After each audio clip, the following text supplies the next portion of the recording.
now from now on it becomes math. Right? So for the next few sessions, it's more math. It's more pure math than physics. We're trying to connect two languages.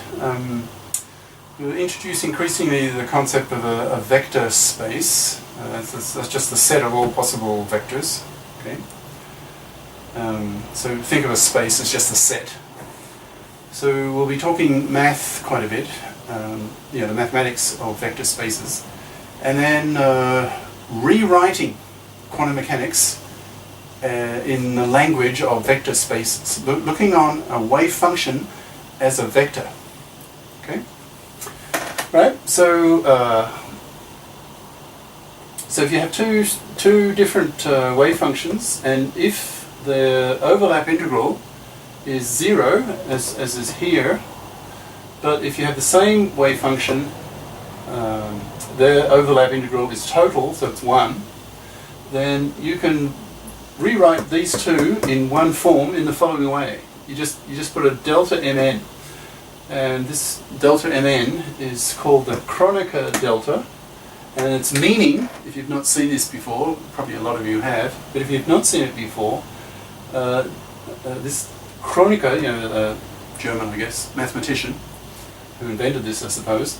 So the Kronecker delta can take on just two values, 0 or 1, right? It's binary in that sense. And it's 0 if m and n are different, right? So if m's not equal to n, this value, this delta here, is just 0, right? But if m and n are the same, then this delta is just 1. So it's pretty simple. Pretty simple concept, right? This Kronecker delta. You'll see this a lot in modern quantum mechanics. Right? We'll use this a lot. Right? Well, now it just becomes straight math, pure, just only mathematics, not physics for a while. We'll bring in the physics a little bit later. So it's really just about notation. How do you write a vector? Well, perhaps I should say a little bit about what is a vector. Now, for a physicist, a vector is a pretty simple thing. It's just some quantity, usually a physical quantity, that is described just by a number, a simple number, like temperature, length, stuff like that. And a vector needs a number and a direction. So to a physicist, a vector is really two things. You need a number to describe its quantity, and you need a direction. For example, the difference between speed and velocity. A speed might be 30 miles an hour, and the velocity might be 30 miles an hour north.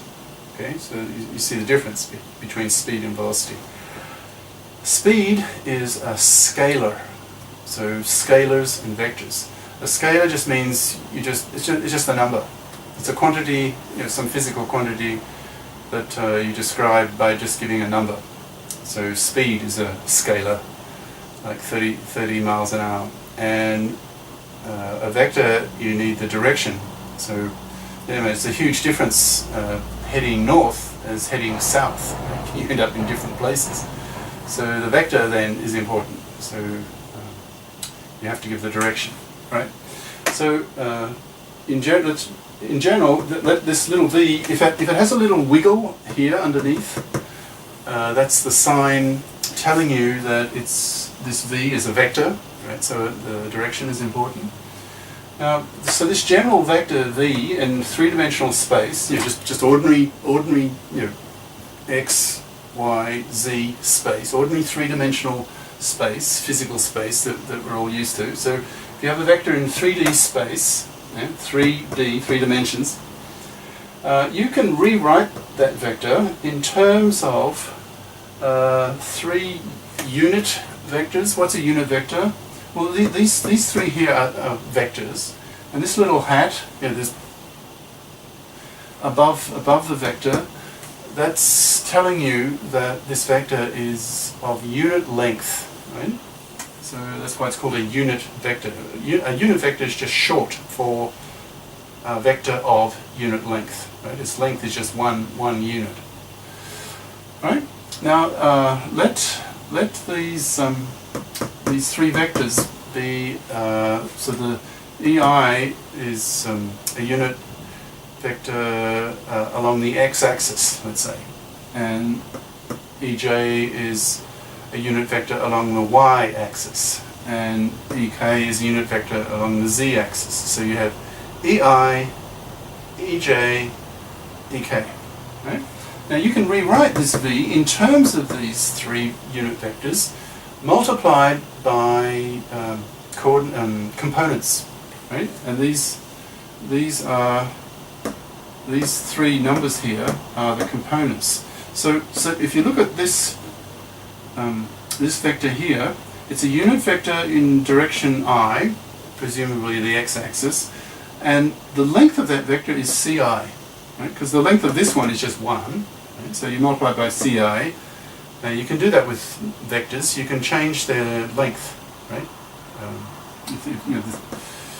You can shorten them and lengthen them and so on. Right? So this then is a vector along the x-axis, and its length is Ci. So this would be a vector along the y-axis of length Cj, and this is a vector along the z-axis of length Ck. Now you add those three vectors. I assume you know how to add vectors. Like you put the tail. If you look at a vector as an arrow of a given length, so the length of the vector is the length of the arrow. So to add two vectors, you place the tail of the second vector at the position of the tip of the first vector, and then the sum of those two vectors is the vector or the arrow you get from the tail of the first vector to the tip of the second vector. This sort of thing. Okay, so that's your vector 1, that's your vector 2, and the result, you add those two vectors, you get this one. Okay, that's what I've just been saying. All right, so you can now rewrite this if you have if you're in now n dimensional. Let's see, we'll do it this way. If you're in n-dimensional space, well, you just generalize this to you have n unit vectors, okay, of this form, and if you're in big N, capital N, dimensional space, then your vector will be of this form, okay, and these unit vectors here, on 3D space, they're 90 degrees from each other. So if you take the dot product, I assume you know what that means. See, I have to start somewhere. I assume you've done fresher level calculus, and you know what a dot product is and a cross product is. Okay, so if you take the dot product of these two unit vectors, they're 90 degrees to each other. So the answer will be the Kronecker delta, because if these two vectors are the same, then the dot product is just 1. Okay, you get 1 here. And if the two vectors are different, well, they're 90 degrees to each other, so the dot product will give you 0. So the dot product of these two unit vectors is the delta product. Okay, well, that's the end of the board. We can take this vector notation and then link it, correlate it, associate it with wave functions, because that's what we're trying to do. We're trying to reinterpret, talk differently about wave functions as vectors. So stop there.